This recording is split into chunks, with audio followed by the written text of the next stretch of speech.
Hello, this is Captain Poodle speaking. Are you ready to find love? Yes, ahoy, matey. Love.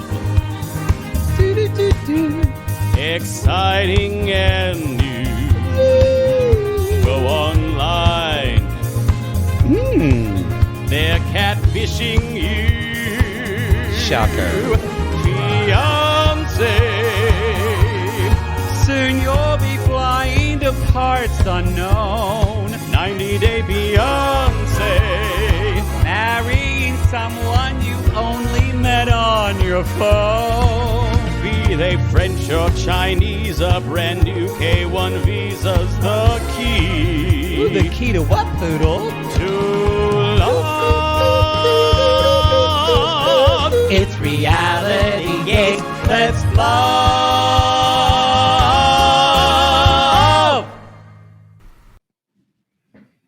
Welcome to 90-day Fiancé, Season 10, Episode 8, Part 2.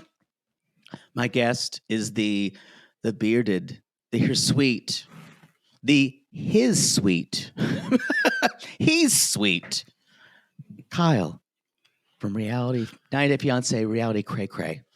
Thank you again for having me. Yes, I'm so happy to have you. Your show is called 90-day Fiancé, Cray Cray? Correct. Why do I think reality is in there? Reality Cray Cray is like the podcast umbrella. I had one job, and that is to say the name of your show correctly. It's fine. Reality Cray Cray also includes we have another podcast that covers documentaries, which is under that kind of umbrella. Have you watched Twin Flames Universe? I watched the one, the Hulu one a while back. But There's two that I'm aware of. One's on Amazon, I think. Oh, I just saw balloons. I don't know. I don't know. I fucking do that all the time, and I have no idea how. I was outrageously gaslit because Maddie had it, and I would say, "Oh, something's happening," and he was like, "I didn't see a thing." and they made me think I was actually crazy.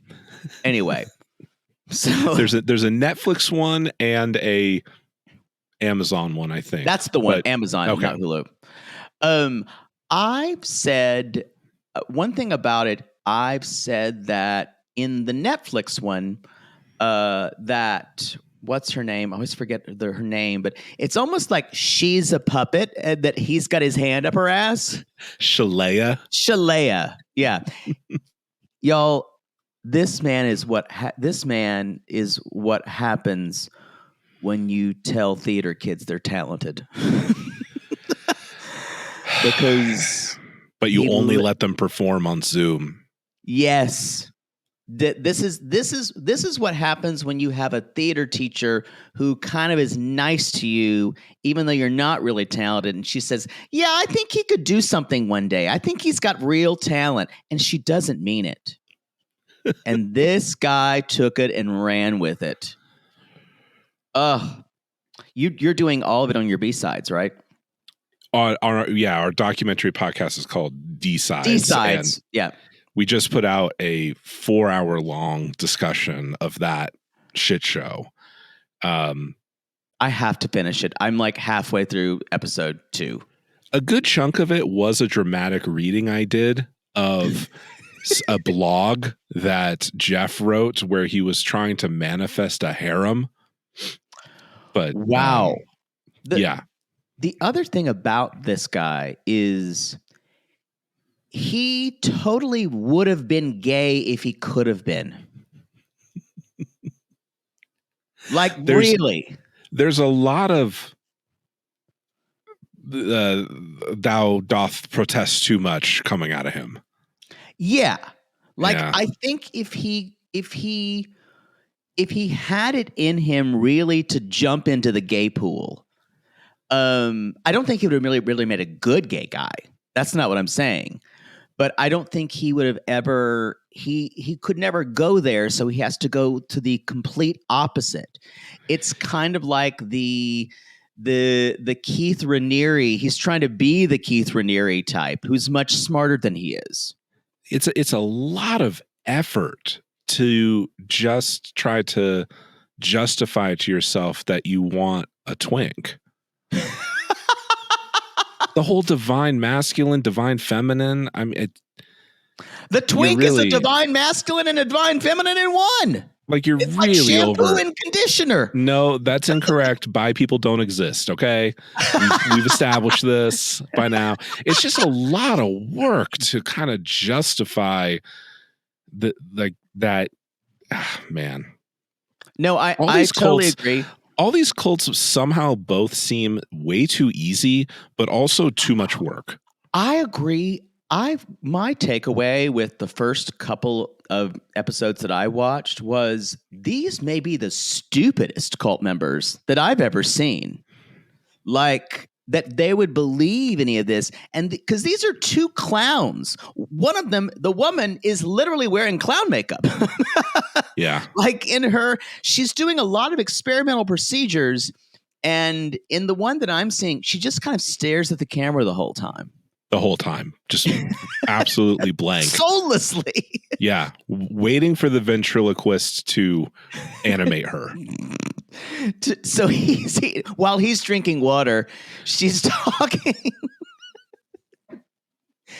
It's something. So y'all check that out on D-Sides. If you can't get enough of Twin Flames, check out Reality Cray's D-Sides. I would love to hear y'all talk about that because these people. The thing about it is these two people they should not have been able to be cult leaders. Absolutely agreed. They're not that talented.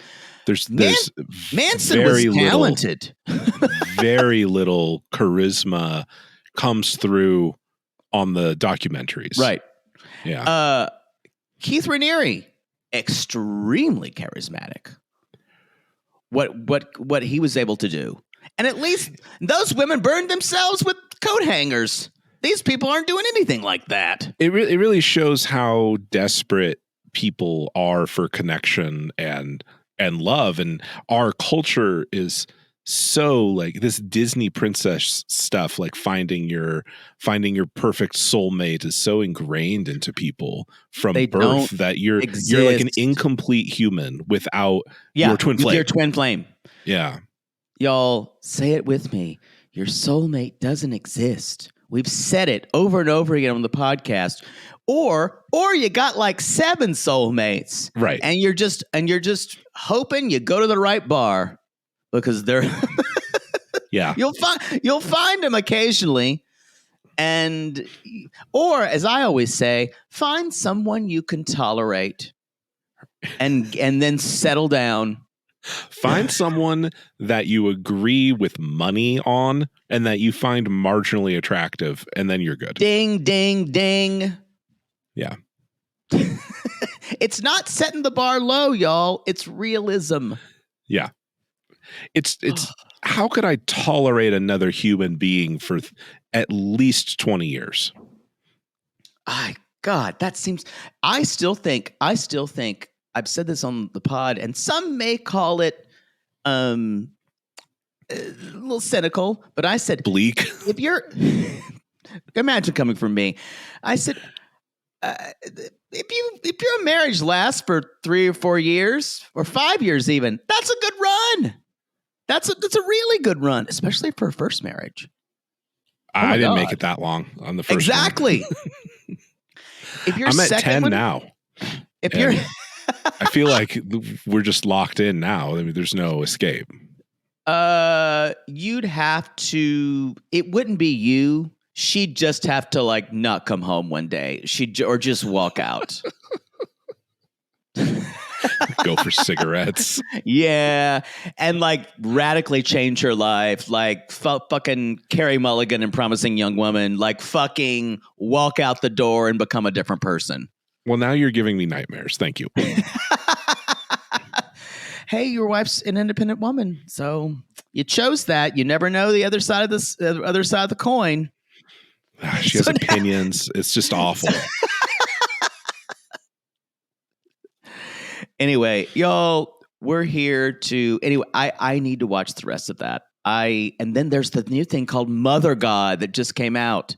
I've heard that is pretty crazy as well. Yeah. Although the end of Twin Flames, it really escalates quickly. I mean, by the end, the guy is trying to create a master race on a compound. When you said this to me before we started the show, and I went, baking powder master race? I need to know more about said crazy idea. The cult is 85% women. Right. And by this point, he has forced many of them to transition to men, to identifying as male, so that they can marry each other off. Yes. But if you're going to have a compound and you're going to ensure the longevity of your organization, you have to start making babies. That's true. This is just 101 stuff. So how are you going to do that? Well, you're going to have the men donate sperm to the women, and Jeff is going to pick which men to pair with which women to create the perfect golden children. He calls them golden children, but he's really creating a master race on a compound in Michigan. Because where else would you do it?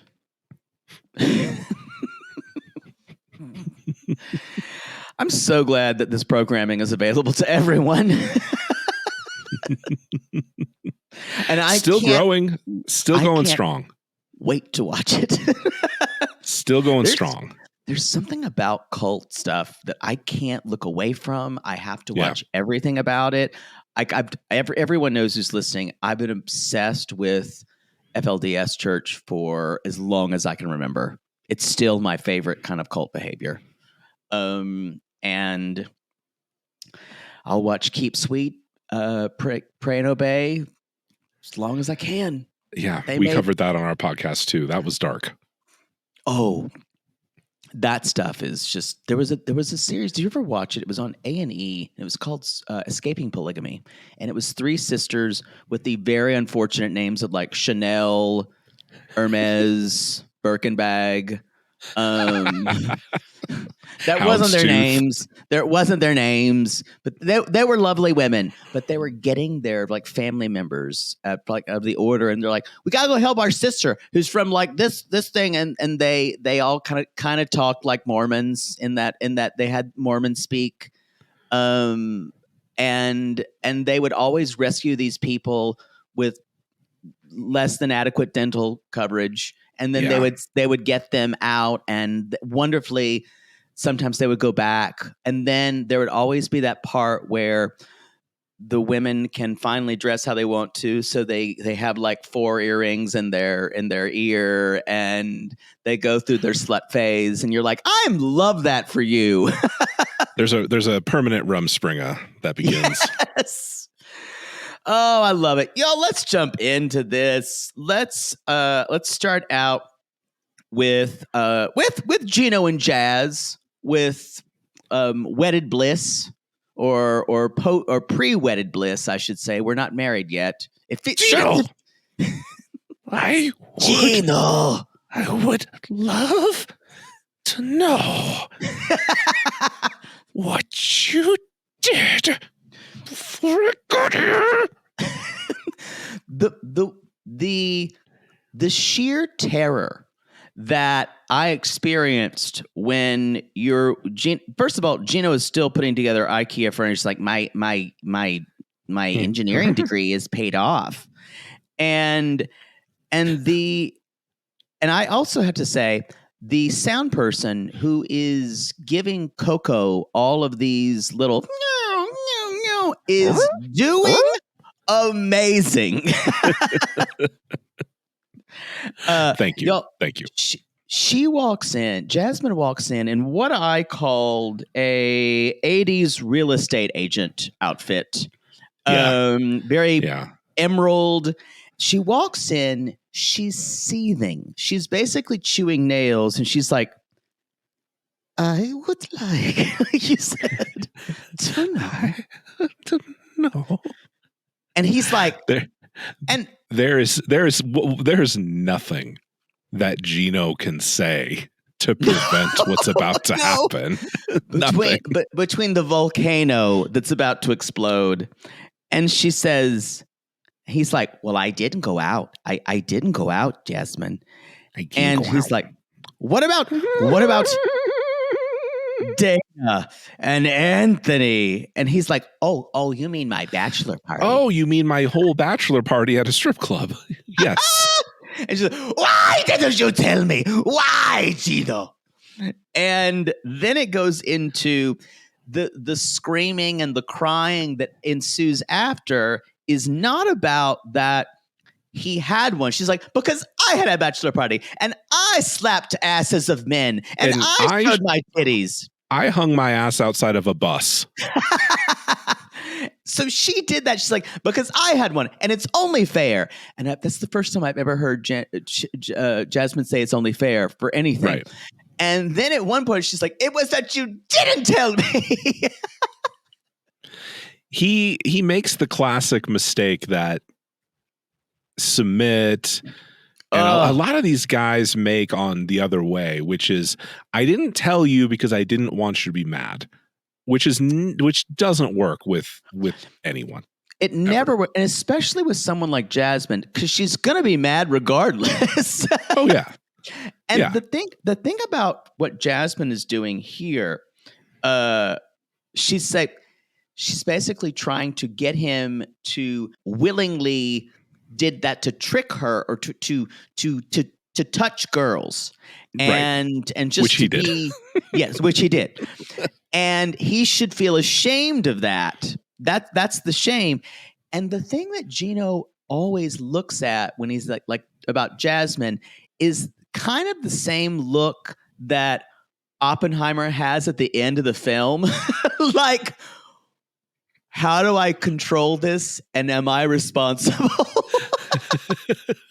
It's like the guy that discovers artificial intelligence. Yes. He goes, did I do this? And I can't do anything to prevent it. What have I unleashed on the world? Jesus has taken the wheel. Jesus has taken the wheel. Look, I'm at a strip club. I don't know how I got here. And there's an ass in my face. And I mean, what am I supposed? I mean, it didn't look like a film crew. I think it was shot on a phone. I don't know. It looked high def to me. So you think they took a crew? Oh, I think they took an entire ass crew. and they film. I think they have 8 hours of footage of this, and we are going to get we're going to get more than we bargained for at the tell-all. I'll tell you right now. I think you're dead right, and it just became clear, and Jasmine is going to scream, and maybe we'll even have one of the strippers as a guest. Yeah, and we're going to have a stage storm off within 30 seconds of their segment starting. Cinnamon, come on out here. Brandy, come on out. And guess what? Spoiler alert, it's the same one. She's already been drinking.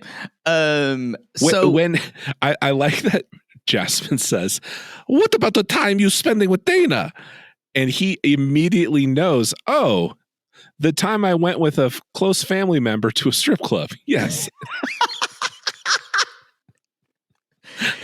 And then she's like, now it's interesting. He takes a different tack with her. Now he does, no, you're overreacting. He doesn't ask for forgiveness first because she's on his turf now. It's really interesting. The dynamic is different. And I think she likes that better. Like he's fighting back and it's something for her to punch against. Oh, it's much better for her if it's a absolute scorched earth warfare. That gets her going way more than Totally. Than sad, placate, just like No, totally. docile Gino. You can't. And That's no good. She basically says, I want tickets back to Panama. And she throws the ring. This is easily her 7th time throwing the ring at Gino. Throwing something. And then she's holding Coco, and Coco is thinking, God damn this crazy bitch. I guess we're going on a plane again. Fuck. It's like, this is hard. This is hard work being someone's emotional support animal. We didn't get a ton of them this week, and I gotta say it's kind of refreshing because we got a lot. Thank God, a lot more of guinea pig land, which is my favorite place to be. We got a short, concentrated dose, and that feels right.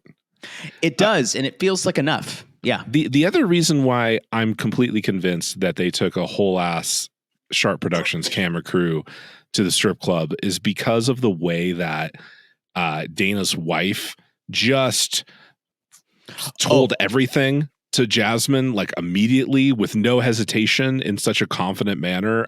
That was just teed up. You're exactly right. And this is the one woman who doesn't think that she's here to use our government or to harvest dollars, to harvest the American dollar. And so they're going to, thank God that woman's there. So it's going to be her, like, kind of her, you know how Danielle had fake friends and Nicole had fake friends. Yeah. You gotta have instigators. You gotta have fake friends. And so Jasmine's going to have her as a fake friend.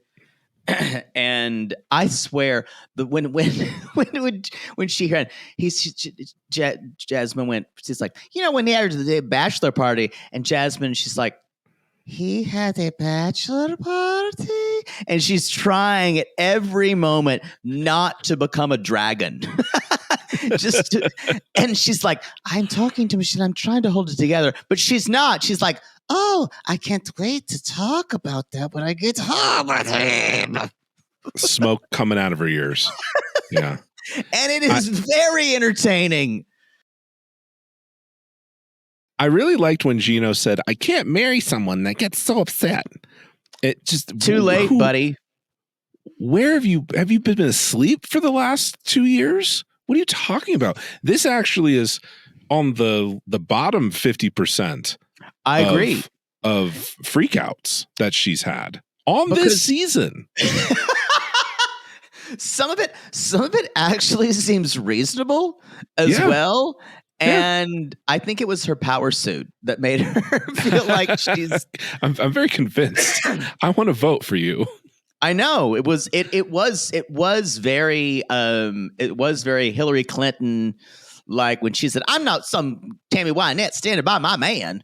On the Today Show. Can we talk about moving on to Nikki and Justin? Again, I hate this storyline. Me too. I don't think there is any type of brightness in it. Yeah. I think it's all based on two people using each other. And not for the right way, and neither one of them are really doing that, or really connecting their relationship in a safe way for the other person. Yeah, and neither one of these people needs to be with anyone right now. And I don't know. The one bright spot of this whole segment was Jessica Delilah, the dog. Jessica Delilah. That is fantastic. The name. Yeah, that's great. The name. Y'all, this sounds like From the House of Delilah from RuPaul's Drag Race. All of a sudden, like, there's all these others. There's like Asha Delilah. There's Jessica Delilah. Kyle's looking at me like he has no fucking idea what's happening. No, I just feels homophobic. I just feel like that should have definitely been one of Brandy's kids' names. Jessica Delilah. Brooklyn Jessica Delilah. Brooklyn Jessica Delilah. Jessica Delilah to the main stage. Tip her well, y'all. I also wrote down that Justin's parents are the same age as I am. Oh, I'm sorry. She may be 50s, but they're not much. I thought you were being literally like, just like they put the ages on they didn't put the ages on the screen, so I wasn't sure if you were being serious. But I'm saying they kind of look. They look young. It is an Eastern European country, and they wear their age a little differently in some places. I hate this couple too. I think first and foremost, I think they're both just bad people. Yep. It's for fame. You know, I mean, they're like just gross humans. Nikki has a rap sheet. She's committed Medicare fraud for which she was like found guilty of. She's been trying to be on TV forever. I don't really know what she's going for with her kind of career trajectory. It seems like very fragmented, and she's never really had any success anywhere. And so she just kind of tries anything, which is frustrating because, you know, if you want authentic storylines, I just don't.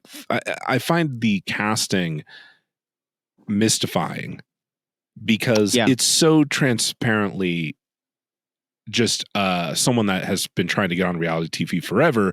And there's still a part of me that feels like 90 Day Fiance, as successful as it is, should be above this kind of person that just wants to be on TV. You know, I totally agree. I feel like we're not better than that. Like the #1 reality show for years and years. Like this is what we got left on the casting cutting room floor at this point.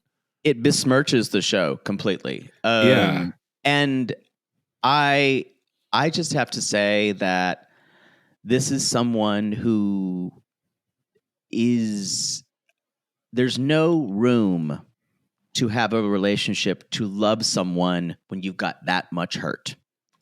And there's no way you can have a two-way street because you just need the validation that's coming out of you. And I'm sure a lot of that happened with her transition and how she's had to become. But God, you transitioned in your 20s or before. You're 46, and it's almost like you transitioned 3 days ago.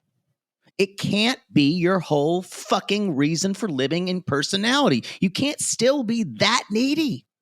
It's unbelievable.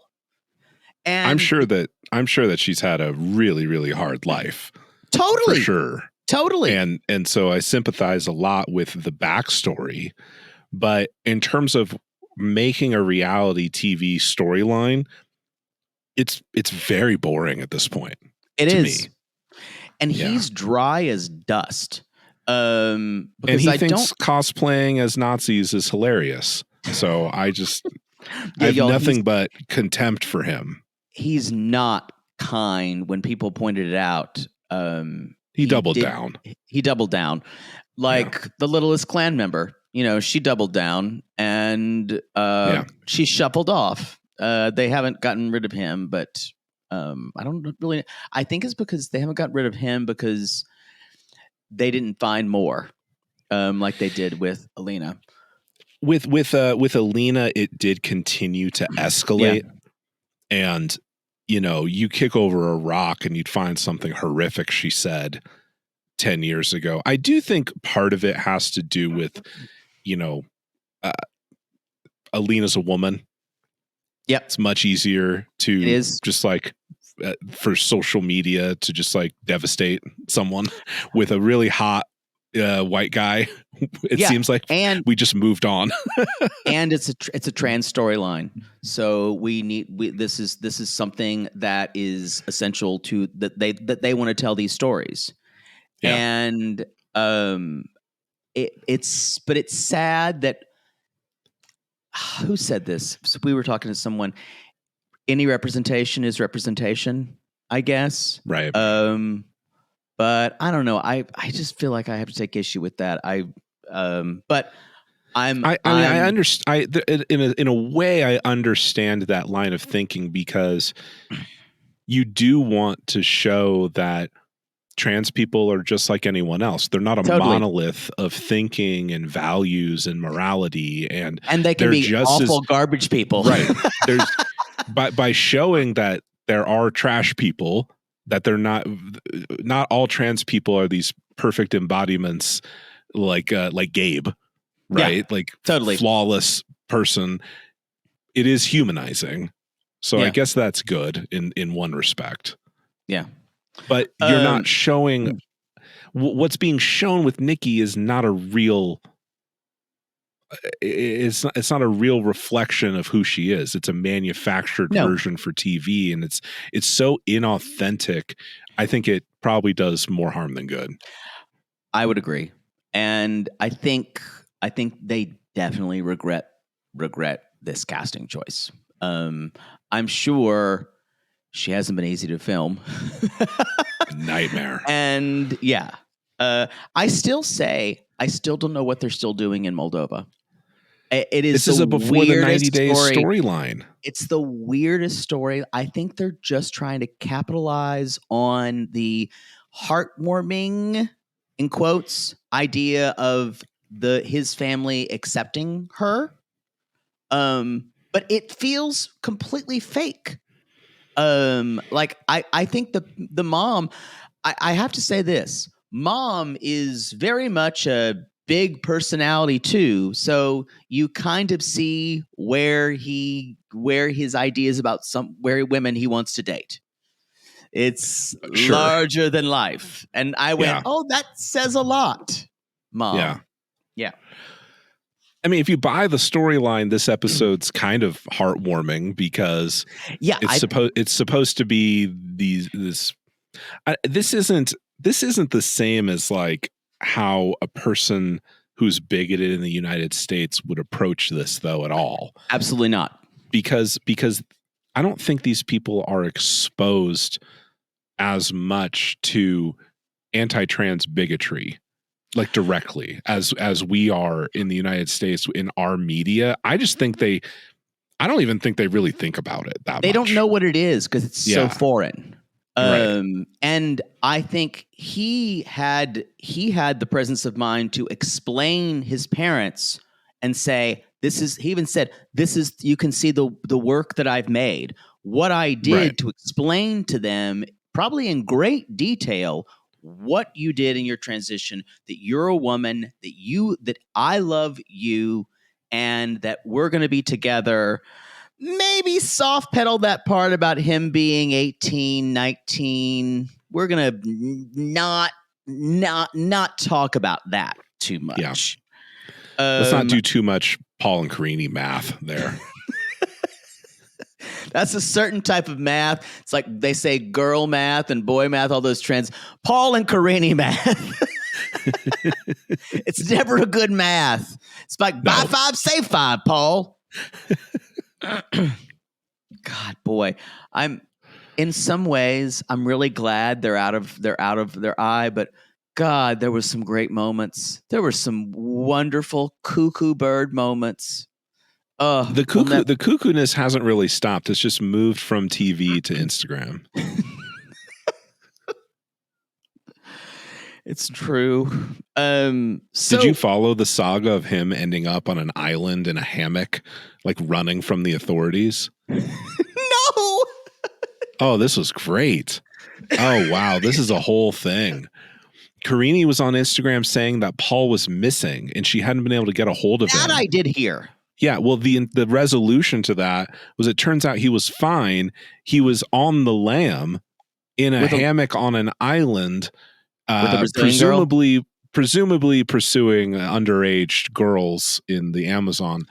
But the authorities were coming after him for not showing up to court in the U.S. And so he just like went off grid. That's very Pole. Yeah. It doesn't work when you reemerge after like 3 days. Oh, yeah. We knew it was all possible when he runs in and looks at that water, and you looked at his eyes, and you saw an actual frightened animal. I'll never forget that episode. That was my like here, have a first taste, kid. The first one is free. When I saw him run into the forest and I saw thieves take Karini's phone with machetes. Looking like Annalie seeing Clayton's jeans in bed.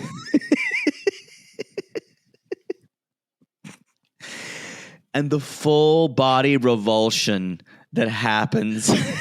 Yeah. And those acid wash jeans. Y'all, the thing about this, I don't want to put too much into this because I think it was massaged for TV. It felt really massaged. The mom has pictures of their first engagement dinner and blah, blah, blah. And I wonder if Nikki's communicated with this woman in 20 years. It doesn't seem like it at all. Yeah. And it doesn't feel like they have a relationship. They met a couple of times. It seems like the last thing that mom even thought about Nikki is that she dumped her son and kicked his ass on a plane back to Moldova. Right. And the most interesting thing in this whole scene is two things struck me. I wrote down, now that's a pink wall color. That's common. Oh, God. And I've been in some communist bloc apartments in Poland, and they look exactly the same. Yes. And then at one point, you could tell that Jessica Delilah enjoys having the house to herself as being the child who's there, because the stepfather can't keep his hands off of her. And they keep going, what did you do? I'm like, they have two guests, and that dog is still their baby. Someone's going to come for me and say, my dog is my baby. I don't care who I have over. Oh, God. No, you can tell the dog kind of has a problem with them even being there. Yeah. So moving on, he basically tells his mom, we will visit. They go outside because his mom's having a moment. She almost looks like someone who, like an older Bond girl. like white hair. You could see her like a snow bunny thing. James, when would you come to visit me again, James? You could see her at a ball at the Kremlin. Yes, 30 years ago. This is her at 53 now. Yeah. And she tried to make it on the stage, but the competition was too stiff back then. Too much. I agree. And he basically tells her, I will come back. You'll see us get married, blah, blah, blah. And then they ask, and I think this is completely staged, when she said, how did you and Daniel accept Daniel, the stepfather, to accept me being trans? And it's such a weird question to ask. And it felt so clinical. Very. And it felt like it's a bingo card or a checkbox. It did. Like, pull everything back to this one cornerstone of my personality, because I think a reasonable, like, let's just say that this is real. Like, it's not scripted. I feel like a reasonable person would be able to infer, based on the fact that they're totally accepting of you marrying their kid and moving to the United States. They're like, okay, maybe I can infer that the trans issue is settled. I don't need to go there directly. But we felt like we needed to say it on camera, and say people can do whatever they like. Even though I don't even, maybe his parents possess some knowledge of trans identity more than the normal, more than we expect. But it sounded like they just kind of went, whatever they want to do is their business. I'm just happy that we don't have to support him anymore. Right. That's have kind you of what seen it his felt like. Instagram? We got to get this kid out of here. It's just thirst traps. Idle hands. You let a Moldovan guy be single for too long. The next thing you know, he's in an SS outfit and a Beamer on TikTok. I mean, we got to get this kid out of the house. Got to get him somewhere where he may not be swept up by militant groups. New Jersey. God, it is interesting. This is episode 8, and these two are not even.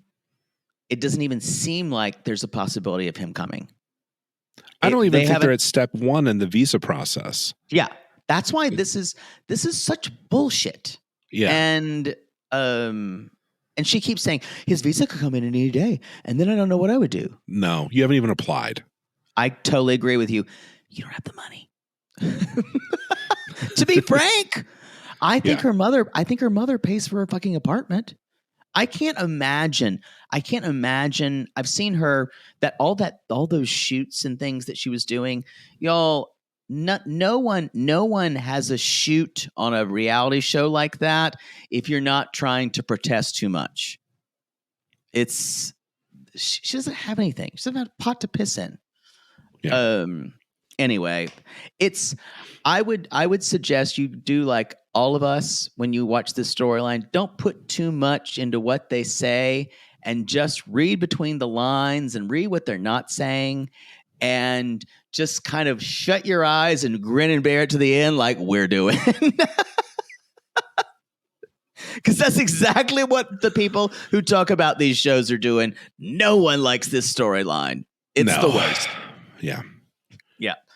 Anyway, I really like Ashley and Manuel, though. Me too, for a different reason, in that I think these two people could not be more ill-suited for one another. The worst. It's so great to watch. I know. And it is and what the only thing they seem to have in common is fucking. Yeah. I was going to say cock. Cock. Yeah. Just fucking. FUCKIN apostrophe.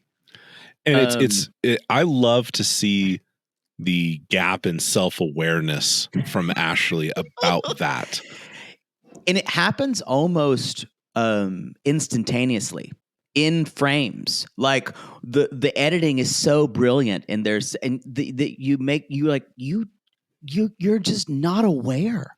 You're not aware of this. And then the producer will ask her a question. She'll kind of like smile, and then she gets it.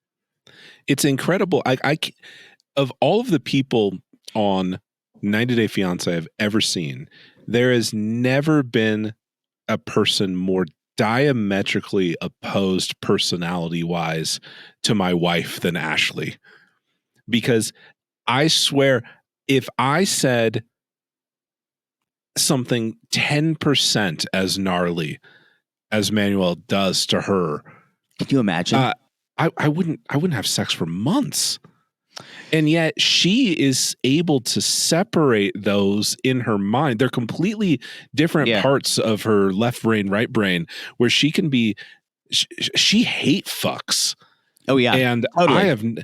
I like, a part of me wonders what life would be like if I could just say the most wild shit and then fuck my way to an apology. It would be a totally different world. I don't know if your wife has that skill set. No. Oh God, no. You would just have some nice rat poison sandwiches waiting for you. Oh yeah. Yeah. She would shit under my pillow if I ever wanted to get laid again.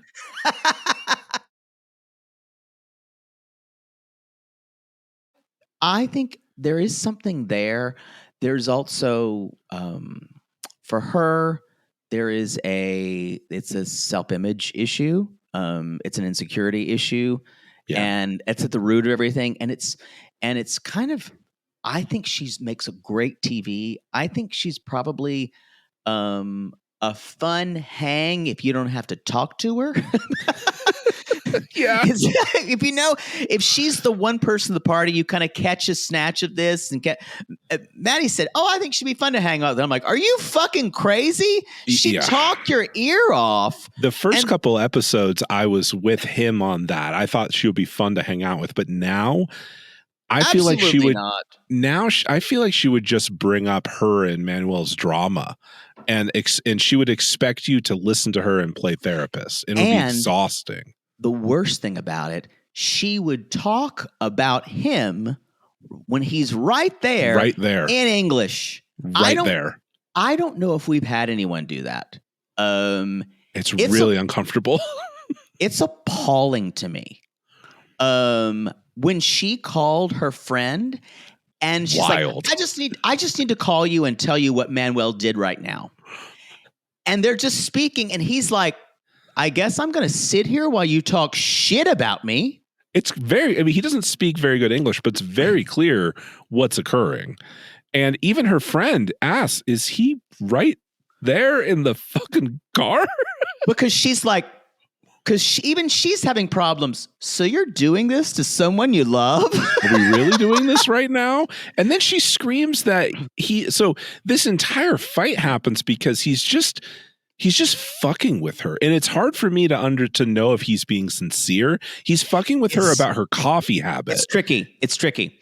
And I don't know if he's just a master troll or he's actually upset about this yet. But this is how they pick at each other. They pick at each other this way. She's not ready to have a fight today about it, though.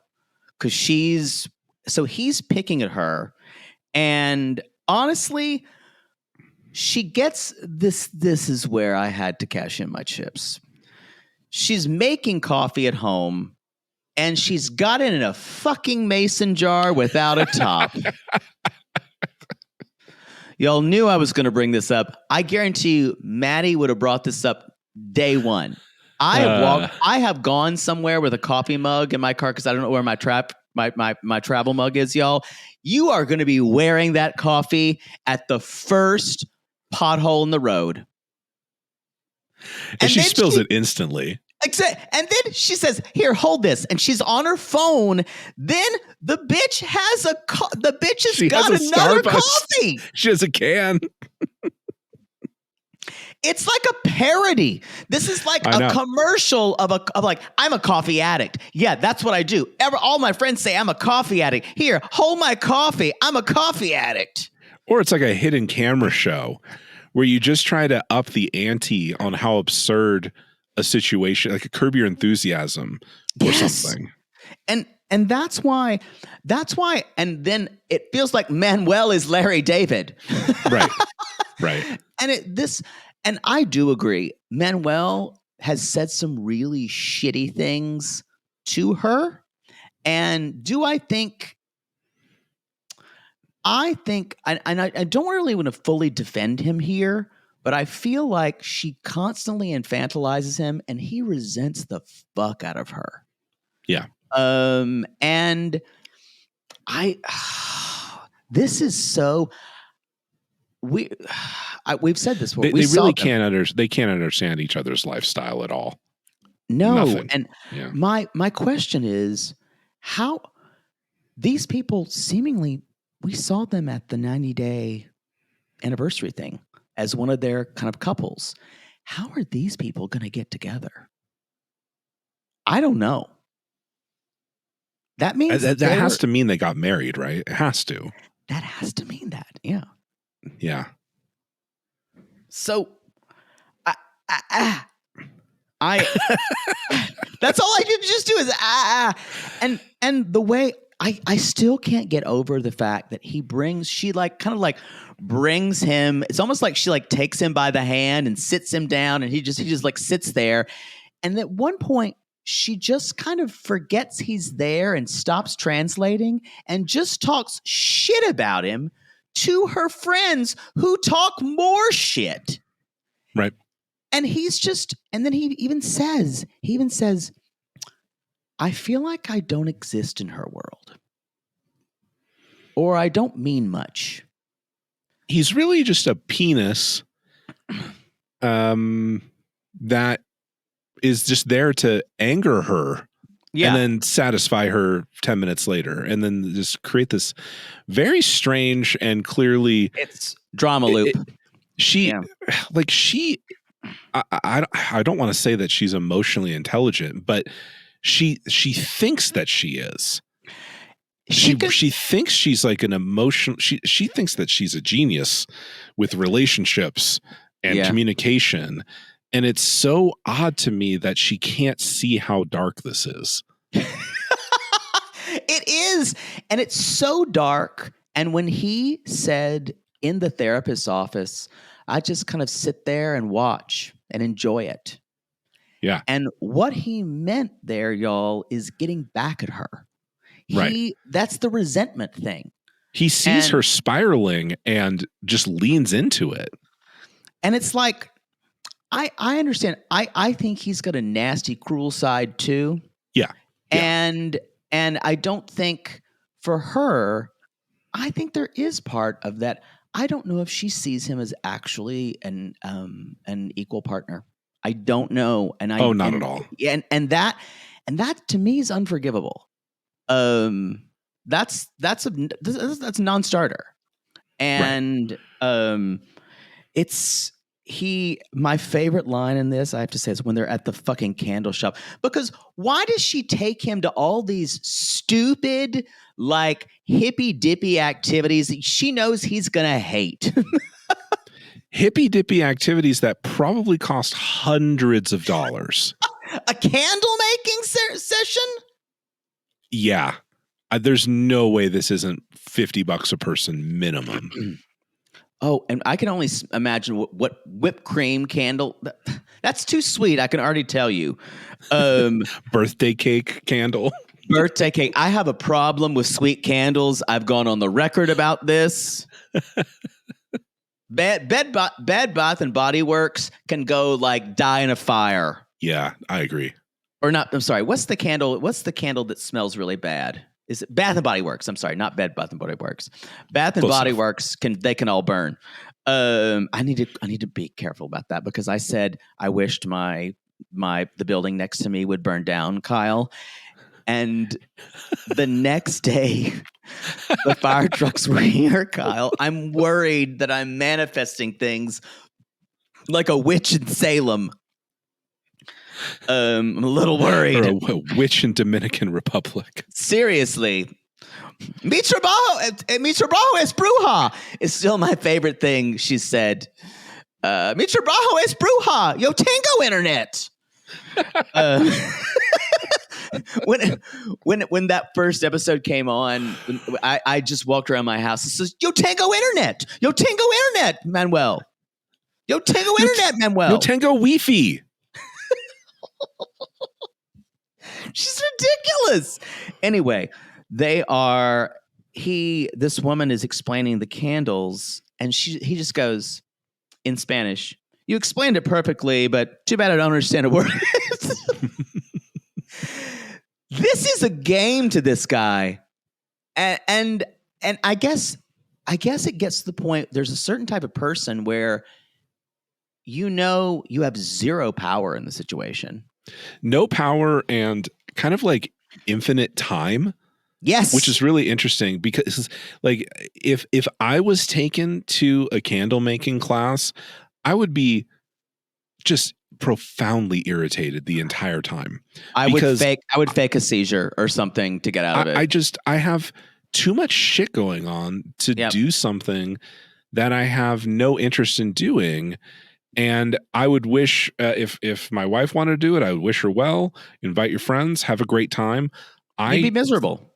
But with him, he clearly is not into this, but he has all the time in the world, and causing a stink is his hobby. Yes. He actually loves this shit because he can ruin her good time. Yeah. And they can start a fight, and which is a direct line to vagina. Yes. And it equalizes power because once they're in the sexo time, time was when they're in sexy time, all of a sudden power is equalized. Right. And that's the cycle that he needs to go in to feel like he has, to use a Seinfeld reference, he has hand. Have you seen the you've never watched Seinfeld, probably have No, you? I have seen that. Yes. Yeah, I had hand. You're gonna need it. I quote Seinfeld all the time, so it feels like but we have a lot of listeners who've watched it. But there are people who've never seen like single episodes of it. I don't know how those people have never stayed in a hotel then. That's like when someone says they've never seen an episode of Forensic Files. I say, you've never stayed in a hotel. Yeah, never. Because it's always on. You're Airbnb only with the fucking Vivo TV or whatever the fuck it is. Roku. Roku. Yeah. I couldn't remember. Mine said, I'm like, what the fuck is this? At a Roku TV. Anyway, y'all, they asked, so how's it going? We're going to make candles. Well, we're doing some wedding planning. And then we what's up with him sending money? Because that's appropriate to bring up. This was so fed to her. And then she's like, it's funny you talk about that. You okay, Manuel? You listening? You can duck out if you like. Or you can sit right there because you're literally in the next chair to me. And you're in our foursome. And we're going to talk about you and the shady shit you do right in front of you. And you can't understand us, but you know we're talking about you. It's the most... Smell your candle and shut the fuck up. It's the most disrespectful thing. I have no words for it when it happens. I don't know if we've seen to this degree. People have done it to this degree. It happened. It has happened for sure. Well, like I just thinking about like the best example I think that's ever happened on the show was Sumit's mom. Oh yes, just but like to Jenny. Devastating Jenny right in front of her, and she has no idea. that is and that's pretty comparable. And oh god, I'll never forget when Sumit's father said, "So you want to marry an oldie? Why not marry a 100-year-old?" And you know what, y'all? I think they're talking about me, but I don't know what they're saying. Do they think I'm too old for him? Oh, there's a worm. I want to eat it. The thing is, y'all, they're happy now. They're happy now. I know. They're totally fine. And I can't believe it. I'm so happy for them. Fucking Kimberly coming for Jenny and Sumit on TikTok. Shut your mouth. Don't come for our chicken queen. Anyway, y'all, then we get into something that we almost always get into with either Latin American culture, South American culture, sending back money. By now, you know, if you've been watching this for long enough, it is expected, especially it was Pedro's whole storyline. It's harvesting. Yeah, it's harvesting the American dollar. Accessing the American economy, which means Ashley's checking account.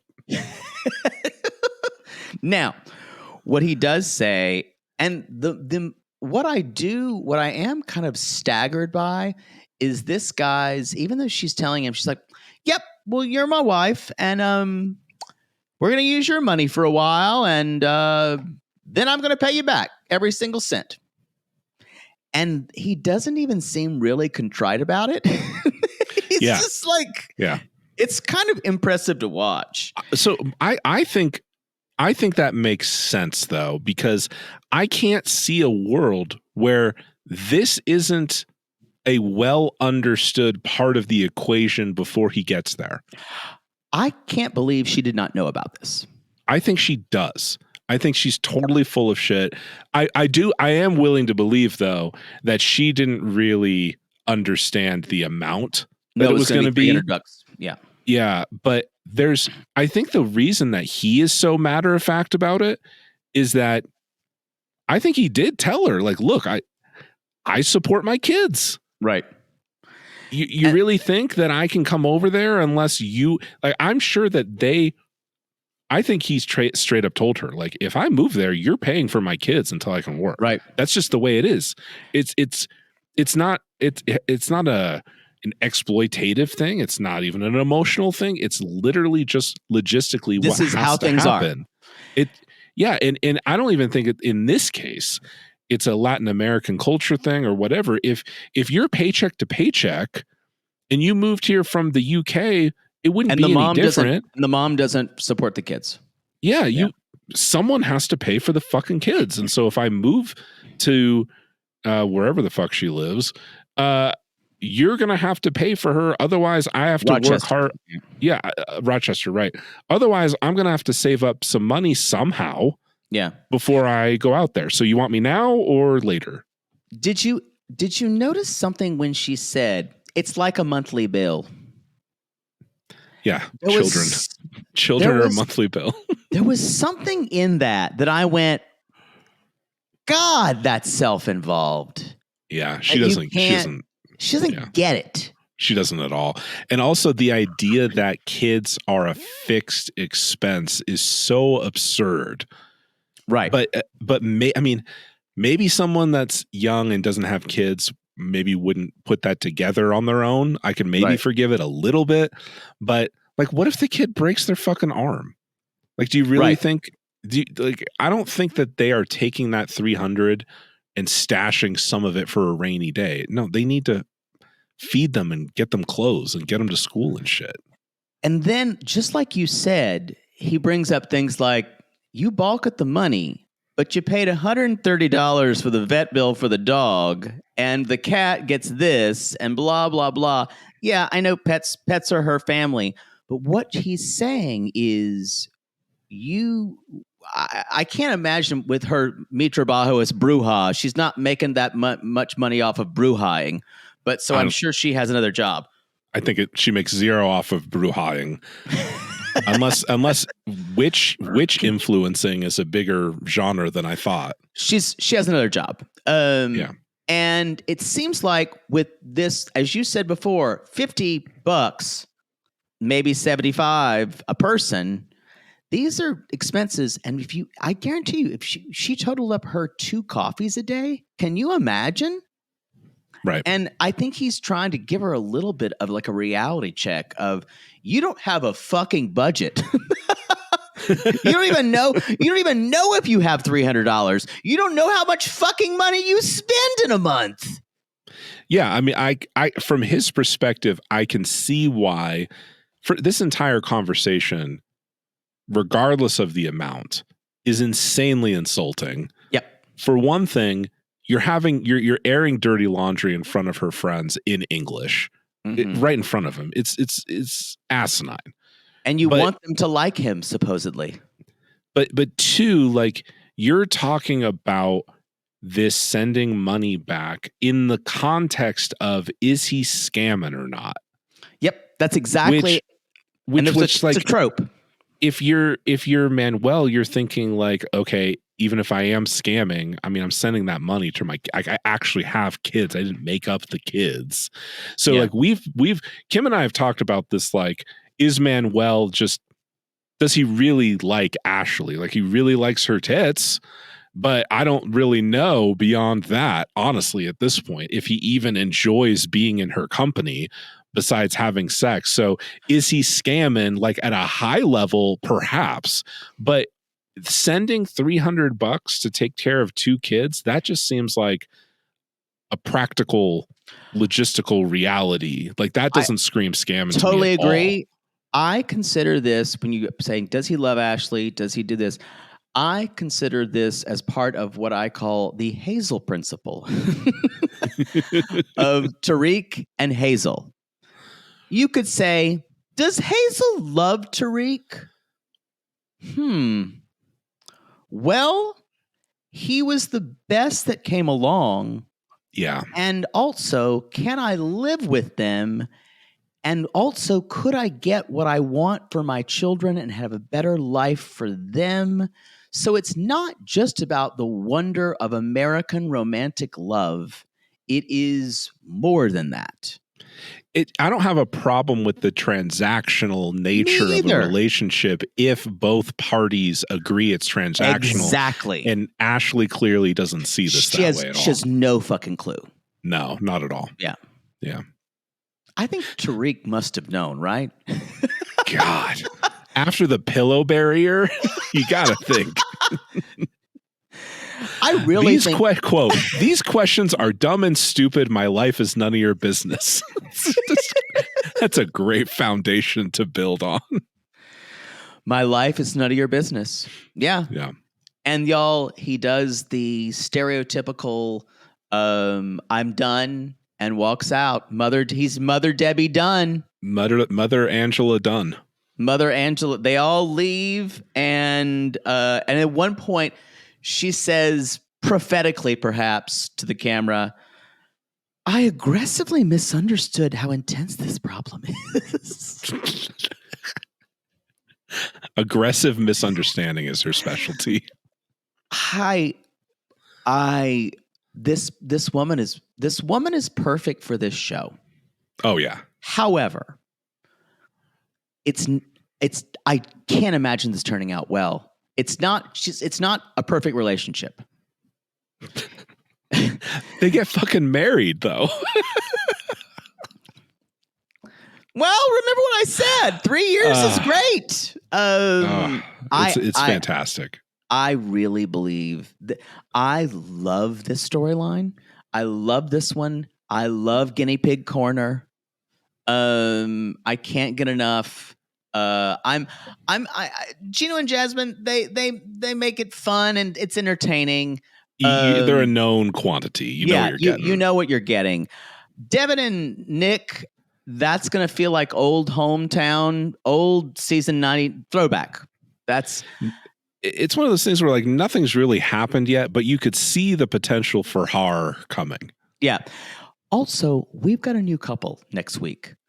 And you saw this. Now, I said, someone posted this in our Facebook group, the Sissy Squad, and I went, these are some love after lockup looking motherfuckers. I was going to say the exact same thing. This dude just got out.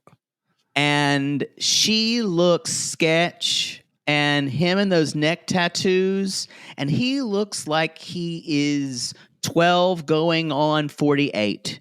How does he have a job to sponsor her with his neck tattoos and his? It is frankly terrifying. And that's going to be the storyline that I'm going to have to white knuckle through.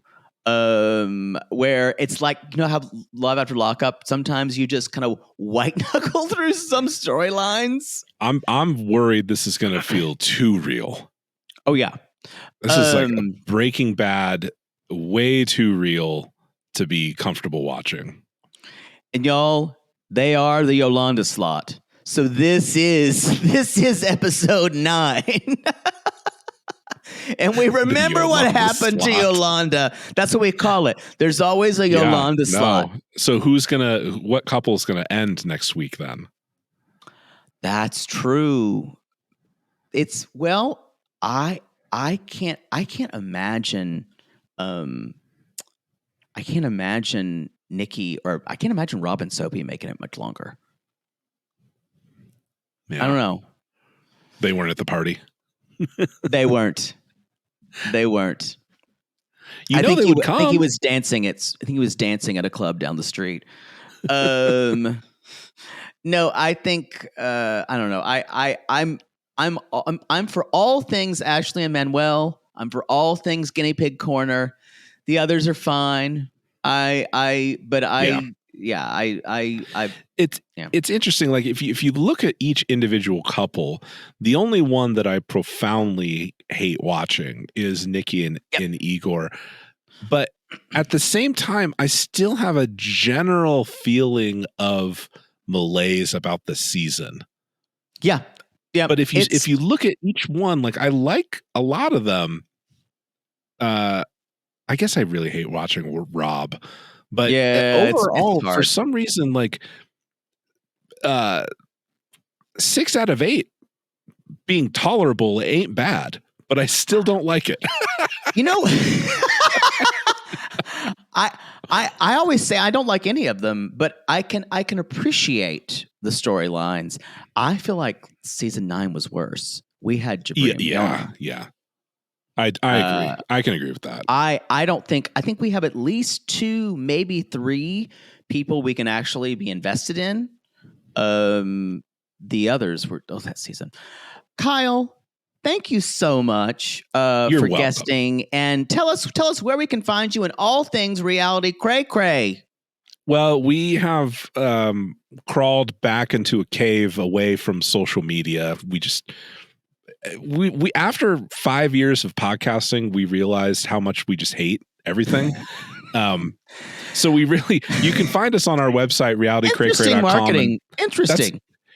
We've done literally no marketing for years. This is the most marketing we've done in the last 6 months, me being on this show. So thank you for having me. Go to realitycraycray.com. You can find us on Apple Podcasts.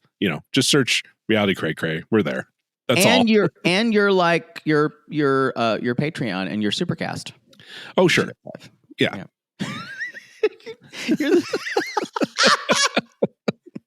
You're worse than me when we have to promote something. I'm like, what do we need? I don't want to do that. I don't want to talk about this. Well, we have, we've been doing our D-Sides documentary podcast for the last few years. You can find that on Patreon and Supercast. We have a ton of fun doing that. We just, as I talked about earlier, like we just did Twin Flames, and that was hysterical. I had so much fun watching that. I do these recaps at the beginning of the podcast in case you don't have the particular streaming service, or you just don't remember because you watched a long time ago. And I lost my shit laughing just doing the recap.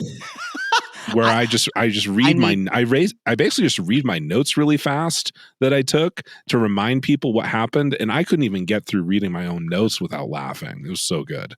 That's how I do when I cover Eurovision every year. When I just read my notes, I'm like, what the fuck? And I realize I was drunk by the time I got here. By the time I got to Serbia, I was wasted. Thank you again, Kyle. Maddie will be back next week. But y'all, we will continue to plow through this season. I'm sure we're taking a break for Christmas this year. Christmas and New Year's. I think we will not have shows. 2 weeks off. Maybe, yeah. But what a luxury. Kyle, thank you again. This was great. Thank you for having me. We will see y'all next week.